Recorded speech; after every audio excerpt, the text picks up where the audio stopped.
चंद्रपुरा नाम के एक छोटे से गांव में रमेश नाम का एक गरीब आदमी अपनी पत्नी सुमन और बेटा गोपाल के साथ रहता था। उसके पास कोई स्थायी काम नहीं था। गांव में छोटे मोटे काम करके गुजारा कर लिया करता था।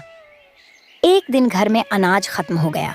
सुमन चिंतित होती हुई रमेश से बोली, अगर ऐसे ही बैठे रहे तो हम सब भूखे मर जाएंगे। कुछ काम ढूंढो, रमेश ने कहा। गांव में कोई काम नहीं है। लगता है मुझे कल शहर जाकर काम तलाशता होगा।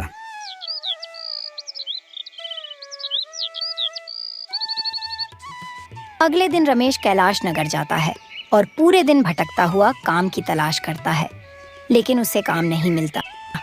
भूख से बेहाल होकर वह एक वड़ा पाव के ठेले के पास जाता है। गर्मा गर्म वड़ा पाव लो, कुरकुरे वड़े और मसालेदार चटनी के साथ। रमेश को वड़ा पाव देखकर बड़ा आश्चर्य हुआ। उसने वड़ा पाव वाले से पूछा, अरे भाई, ये वड़ा पाव क्या होता? पहले कभी ये नाम नहीं सुना। अरे भाई, लगता है शहर में नए हो। शहर के लोगों की जान है ये वड़ा पाव। बड़े बड़े लोग इसे खाना पसंद करते हैं। एक बार खाकर देखो, पूरे दिन की थकावट दूर हो जाएगी और दिल को सुकून मिलेगा। हाँ भाई, मुझे भी वड़ा पाव दे दो, सुबह से भूखा हूँ। वड़ा पाव खाते ही रमेश को उसका स्वाद बेहद पसंद आया। अरे वाह भाई, सच इस वड़ा पाव का कोई जवाब नहीं। ऐसी स्वादिष्ट चीज मैंने अपने जीवन में कभी नहीं खाया। रमेश देखता है कि वड़ा पाव के ठेले पर भीड़ लगी है। उसके दिमाग में ख्याल आता है, अगर मैं चंद्रपुरा में वड़ा पाव बेचूं तो अच्छी कमाई हो सकती है। अपनी इस सोच के साथ रमेश वापस गांव लौट आया और सारी बात सुमन को बताई। वहाँ जी, ये तो बहुत अच्छा सोचा आपने, पर हमारे पास वड़ा पाव दुकान खोलने के लिए पैसों का इंतजाम कहाँ से होगा? रमेश ने कहा। मैंने सोचा है कि घर गिरवी रख दूं और उस पैसों से दुकान खोलूंगा। रमेश ने घर गिरवी रखकर वड़ा पाव का ठेला लगाया। आओ आओ, शहर का स्वादिष्ट वड़ा पाव खाओ, सिर्फ 15 रुपए में। वड़ा पाव, ये क्या नई चीज है? पर चलो एक बार खाकर देखते हैं।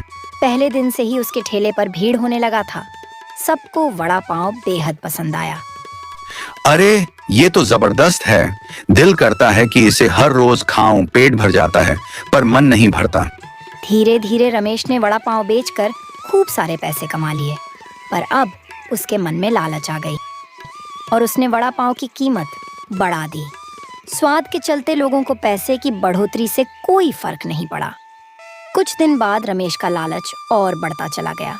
अब वह सस्ता तेल और बासी सामान इस्तेमाल करने लगा।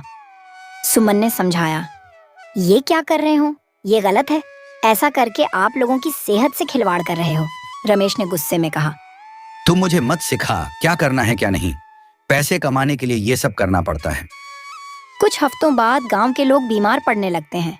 लगता है गांव में किसी प्रकार की बीमारी आ गई है। जिसे देखो बीमार हो रहा है। गांव के डॉक्टर ने कहा, ये कोई बीमारी नहीं है, फूड पॉइजन हुआ है सबको। ये किसी प्रकार की बासी और खराब खाना खाने से होता है। आगे से आप ध्यान रखें कि आप दिन भर में क्या क्या खा रहे हैं। इस तरह एक दिन रमेश जब खराब सामान से वड़ा पाव बनाकर रसोई घर पर रखा हुआ था, तो तब गोपाल ने चुपके से एक वड़ा पाव खा गया। कुछ घंटों के भीतर ही गोपाल बीमार पड़ गया। बाबा, मैंने चुपके से एक वड़ा पाव खाया था, तब से मेरा पेट बहुत दर्द कर रहा है। यह सुन रमेश को अपनी गलती का एहसास होता है। सुमन ने कहा, आपकी पापों की सजा आज हमारा बेटा भुगत रहा है। आपने अगर ईमानदारी से काम किया होता तो आज हमें यह दिन देखना नहीं पड़ता। रमेश को बेहद अफसोस हुआ। तुम सही कह रही हो भाग्यवान। मैं अब ईमानदारी से काम करूंगा, पर उससे पहले मुझे गांव वालों को सारी सच्चाई बतानी होगी और उनसे माफी मांगनी होगी। रमेश गांव वालों से माफी मांगता है और ईमानदारी से वड़ा पाव बेचने का वादा करता है। मैंने लालच में आकर सबकी सेहत से खिलवाड़ किया। अब से साफ सफाई का पूरा ध्यान रखूंगा। मुखिया जी ने कहा, अच्छा हुआ तुम्हें अपनी गलती समझ आई।